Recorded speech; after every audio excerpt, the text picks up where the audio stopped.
ప్రజా సంక్షేమమే ప్రభుత్వ ప్రధాన లక్ష్యమని, అన్ని వర్గాల ప్రజల సమగ్ర అభివృద్ధికి ప్రభుత్వం కట్టుబడి ఉందని రాష్ట్ర వైద్య, ఆరోగ్యశాఖ మంత్రి దామోదర్ రాజనరసింహ స్పష్టం చేశారు. ప్రజాపాలన, ప్రగతి ప్రణాళిక 99 రోజుల కార్యాచరణలో భాగంగా మంగళవారం జిల్లా మహిళా, శిశు, దివ్యాంగుల, వయోవృద్ధుల సంక్షేమ శాఖ ఆధ్వర్యంలో జోగిపేట, ఆందోళ్ మున్సిపాలిటీ పరిధిలోని శ్రీరామ గార్డెన్లో నిర్వహించిన కార్యక్రమంలో రాష్ట్ర వైద్య, ఆరోగ్యశాఖ మంత్రి దామోదర్ రాజనరసింహ ముఖ్య అతిథిగా పాల్గొన్నారు. ఈ సందర్భంగా మంత్రి మాట్లాడుతూ, అంగన్వాడీ వ్యవస్థను మరింత బలోపేతం చేయడానికి ప్రభుత్వం కట్టుబడి ఉందన్నారు. రాబోయే రోజుల్లో అన్ని అంగన్వాడీ కేంద్రాలకు సొంత భవనాలు నిర్మించేందుకు చర్యలు తీసుకుంటామని తెలిపారు. అంగన్వాడీ టీచర్లు, సూపర్వైజర్లు, ఆయాలు తమ బాధ్యతలను సమర్థవంతంగా నిర్వహించాలని సూచించారు. ఎక్కడైనా నిర్లక్ష్యం, బాధ్యతారాహిత్యం కనబడితే ప్రభుత్వం ఉపేక్షించబోదని స్పష్టం చేశారు. అదేవిధంగా, అంగన్వాడీ టీచర్లు, ఆయాల ఖాళీ పోస్టులను భర్తీ చేస్తామని మంత్రి తెలిపారు. ప్రజలకు ఎక్కడైనా సమస్యలు ఎదురైతే వాటిని పరిష్కరించేందుకు ప్రభుత్వం ఎల్లప్పుడూ ముందుంటుందని భరోసా ఇచ్చారు. అనంతరం ఈ కార్యక్రమంలో మంత్రి 10 మంది దివ్యాంగులకు ఉచిత స్కూటీలు, 286 మంది అంగన్వాడీ టీచర్లకు స్మార్ట్ ఫోన్లను పంపిణీ చేశారు. ఈ కార్యక్రమంలో జిల్లా గ్రంథాలయ సంస్థ chairman Anjaiah, municipal chairman, vice chairman, additional collector Pandu, జిల్లా మహిళా శిశు సంక్షేమ అధికారి లలిత కుమారి, సిడిపిఓలు, అంగన్వాడీ సూపర్వైజర్లు, టీచర్లు, దివ్యాంగులు మరియు ఇతరులు పాల్గొన్నారు.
భవనాలకు సంబంధించి ఓ నిర్ణయం తీసుకొని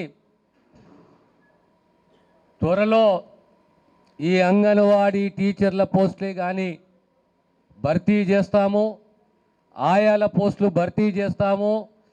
రాబోయే కాలంలో చాలా మట్టుకు అద్దె భవనాలు వద్దు, సొంత భవనాలు ముద్దు అని చెప్పి మన సొంత భవనాలు మనం నిర్మించుకుందామనే విషయాన్ని మీకు తెలియజేస్తూ మీ అందరికీ ఒక విజ్ఞప్తి, మీది ఒక బాధ్యతతో కూడిన ఉద్యోగం. ఆ గ్రామానికి, ఆ కుటుంబాలకు, వారి యొక్క విద్యకు, వారి యొక్క పోషక ఆహారాలకు, ఇవన్నిటికీ సంబంధించిన కేంద్రం అంటే అంగన్వాడీ కేంద్రం. ఎక్కడ కూడా ప్రమాణాలు తగ్గకూడదు, నిర్లిప్తత ఉండకూడదు, బాధ్యతతో కూడి ఉండాలి. ప్రభుత్వం మిమ్మల్ని కాపాడుకుంటుంది, మీ యొక్క అంశాలను, మీ కంఫర్ట్ లెవెల్ని గుర్తిస్తుంది. ఆ దిశగా ప్రభుత్వం ముందుకు సాగుతుంది. కానీ ఎక్కడైనా నిర్లక్ష్యము, బాధ్యత రహితంగా ఉంటే మాత్రం ప్రభుత్వం ఎక్కడ కూడా ఉపేక్షించదనే విషయాన్ని మీకు తెలియజేస్తూ ఈరోజు 10 స్కూటీలను మనము అందజేస్తున్నాము. ఎంతమందికమ్మా ఇవి స్మార్ట్ ఫోన్లు? 294 మా ప్రాంతంలో 286 మంది, 286 మంది అంగన్వాడీ టీచర్లకు స్మార్ట్ ఫోన్లు. మీ DW మొన్న అడిగింది, సార్ మనం ప్రోగ్రాం పెట్టుకుందాం జిల్లా స్థాయిలో, అందులో ప్రోగ్రాం పెట్టుకుందాము, అందులో అంగన్వాడీ టీచర్లని, సూపర్వైజర్ని మనం ఆహ్వానిస్తాము, వారికి మీ చేతుల మీదుగా ఈ స్కూటీలే కానీ ఇవన్నీ అందియాలని చెప్పి వారు నన్ను కోరినరు. ఈరోజు ఈ కార్యక్రమంలో రావడం, మీ అందరితో ఇంటరాక్ట్ కావడం, కలవడము చాలా సంతోషము. కానీ నా షఫీ అంటే నా 30 ఏళ్ళ మిత్రుడు, ఇప్పుడు కాదు. అందరూ ఏమనుకుంటారంటే నాకు మొన్న రాజకీయాలకు వచ్చినా అనుకుంటారు, లేదా ఇదేమో 10th పాస్ అయ్యిండు ఇంకేం తెలుసు అని అనుకుంటారు. మిత్రుడు షఫీ 91, 92లో నేను 26 ఏళ్ళకి ఎమ్మెల్యే అయినా. ఆ కాలంలో షఫీ నా మిత్రుడు. ఆ దురదృష్టం ఒక ప్రమాదం జరిగింది. కానీ మావాడు చాలా మొండోడు, ధైర్యస్తుడు. తిరిగి మళ్ళీ స్టేజ్ మీదకి వచ్చిండంటే మీరందరూ కూడా షఫీని అభినందించాలి. కనుక మరొకసారి మీ అందరితో విజ్ఞప్తి చేస్తూ, మీరు మేము కలిస్తేనే ప్రభుత్వం. మీకు ఎక్కడైనా ఏ ఇబ్బంది ఉన్నా, ఎలాంటి ఇబ్బంది ఉన్నా మీకు బాసటగా ఉంటామని చెప్పి తెలియజేస్తూ మరొకసారి మీ శాఖ జిల్లా అధికారిని కానీ, CDPOలే కానీ అందరినీ అభినందిస్తూ నేను సెలవు తీసుకుంటాను.